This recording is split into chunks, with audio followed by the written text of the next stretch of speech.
À l'heure de la résurgence des crises identitaires au Cameroun et de leur corollaire, les irrédentismes, dont la crise anglophone est le parangon, un documentaire choisit de raconter l'histoire de l'unité au-delà de la diversité du Cameroun. C'est le cas des Bankong et des Barombi, respectivement localisés dans le littoral et dans le sud-ouest, que raconte en images dans un documentaire la réalisatrice Grace Kama pendant 52 minutes, lequel aura été tourné pendant 7 ans. La motivation, c'est parti, mais vraiment initialement de mes enfants. Je viens au Cameroun et je découvre que j'ai une partie de moi qui est de l'autre côté et je ne connaissais pas cette histoire-là.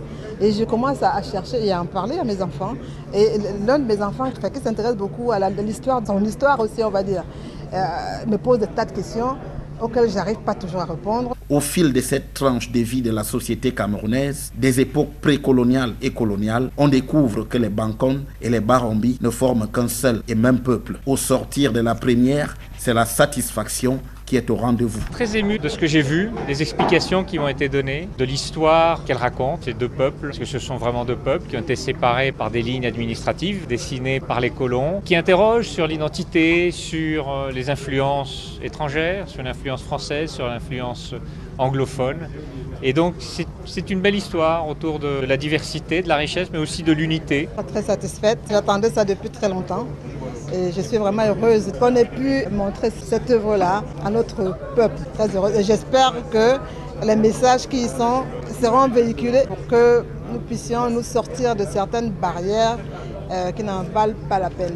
Loin des différences dont les deux peuples, au fil du temps, ont travaillé à recoller les morceaux, avec notamment un engagement de grande ampleur de leur chef traditionnel, Ngom Prizo et Chief Joseph John Gouté. Ce documentaire qui mise sur la transmission à travers les jeunes est aussi perçu comme la preuve d'une histoire largement commune au Cameroun. Ce film vient justement à son heure pour montrer que derrière ce qui peut apparaître comme des cloisons, il n'existe en fait de minces films à faire tomber pour se regarder tel que nous sommes dans notre identité en tant que nation, en tant que peuple, en tant que communauté pour le Cameroun tout entier. Ça permet de mieux comprendre la complexité du peuplement camerounais et également c'est un message d'espoir sur l'unité et sur la fraternité des uns et des autres et sur la relativité aussi